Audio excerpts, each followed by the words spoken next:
अब तक आप चांदी को शायद गहनों की धातु, सिक्कों की चमक या एक आम मेटल समझते आए होंगे, लेकिन अब तस्वीर पूरी तरह बदल चुकी है। चांदी अब सिर्फ मेटल नहीं रही, अब ये ग्लोबल पॉलिटिक्स है, अब ये इकोनॉमी का हथियार है और अब ये सप्लाई वॉर का सबसे खतरनाक मोर्चा बन चुकी है। और इस खेल की शुरुआत की है चीन ने चांदी पर एक बड़ा फैसला लिया है।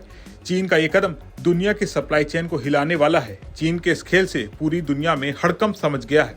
इस वीडियो में हम आपको ये पूरा मामला बेहद आसान भाषा में बताने जा रहे हैं। चीन ने चांदी के एक्सपोर्ट पर सख्ती का ऐलान कर दिया है, यानी अब चीन से चांदी बाहर भेजना पहले जितना आसान नहीं रहेगा। इस हफ्ते से ही सख्त कंट्रोल लागू हो रहा है। नतीजा, बाजार में तुरंत डर, घबराहट और अफरा तफरी है। जैसे ही खबर आई, चांदी की कीमतें रिकॉर्ड लेवल के करीब पहुंच गई। हालांकि बाद में चांदी में गिरावट देखने को मिली। 31 दिसंबर 2025 को चांदी एमसीएक्स एक्सचेंज पर 5 मार्च 2026 की एक्सपायरी वाली 15,000 रुपए से ज्यादा की गिरावट के साथ 2,35,322 के लेवल पर ट्रेड करती दिखी। इंडस्ट्रियल कंपनियों में घबराहट फैल गई है। अमेरिका से लेकर भारत तक खरीदार प्रीमियम देने को मजबूर हो गए हैं। यानी जो मेटल कल तक आसानी से मिल रहा था, आज वही मेटल कम पड़ जाने का डर पैदा कर रहा है।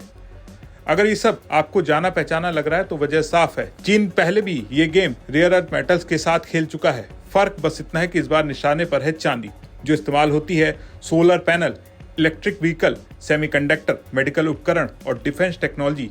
मतलब साफ है, चांदी रुकी तो इंडस्ट्री रुकी। इस फैसले पर सबसे तेज और खुली प्रतिक्रिया आई एलन मस्क की तरफ से। टेस्ला के सीईओ ने एक्स पर लिखा, ये फैसला अच्छा नहीं है। उन्होंने साफ कहा कि चांदी कई इंडस्ट्रियल प्रोसेस की रीढ़ है। जब दुनिया का सबसे बड़ा टेक उद्यमी खुलकर चिंता जताए तो समझ लीजिए मामला बहुत गंभीर है। चीन का कहना है ये कोई अचानक फैसला नहीं है। चाइनीज कॉमर्शियल मिनिस्ट्री ने अक्टूबर में ही नियमों की घोषणा कर दी थी, लेकिन ध्यान दीजिए उसी वक्त डोनाल्ड ट्रंप और शी जिनपिंग की मुलाकात दक्षिण कोरिया में हुई थी। उस वक्त चीन ने कुछ रेयर अर्थ कंट्रोल्स पर पॉज लगाया, अमेरिका ने कुछ टैरिफ हटाए। अब चांदी पर सख्ती को उसी बड़ी सौदेबाजी की अगली चाल माना जा रहा है। चीन ने 44 कंपनियों की लिस्ट जारी की है जिन्हें 2026-27 में चांदी एक्सपोर्ट की अनुमति मिलेगी।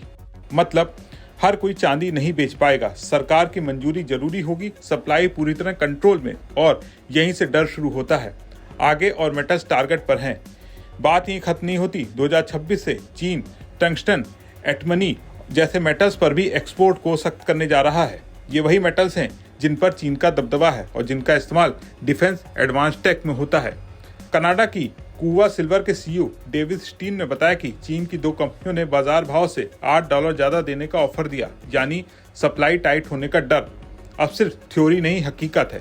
यूएस डॉलर इंडेक्स 2025 में 9.5% गिर चुका है। चांदी की कीमतें दोगुने से ज्यादा, सोना 60% ऊपर, जबकि बिटकॉइन $88,000 पर भी दबाव में है। कुल मिलाकर चीन की चांदी पर सख्ती ने यह साफ कर दिया है कि ये सिर्फ ट्रेड नहीं, ये सिर्फ मेटल नहीं, ये स्ट्रेटेजिक हथियार है। सप्लाई कंट्रोल, डॉलर की कमजोरी और जियोपॉलिटिकल, इन तीनों के बीच चांदी अब ग्लोबल बाजार की नई धड़कन बन चुकी है। इसके बारे में आप क्या सोचते हैं?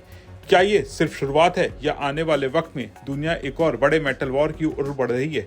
कमेंट करके अपने विचार जरूर शेयर करें। वीडियो पसंद आया हो तो उसे लाइक करें, शेयर करें और बने रहें विस्तक के साथ।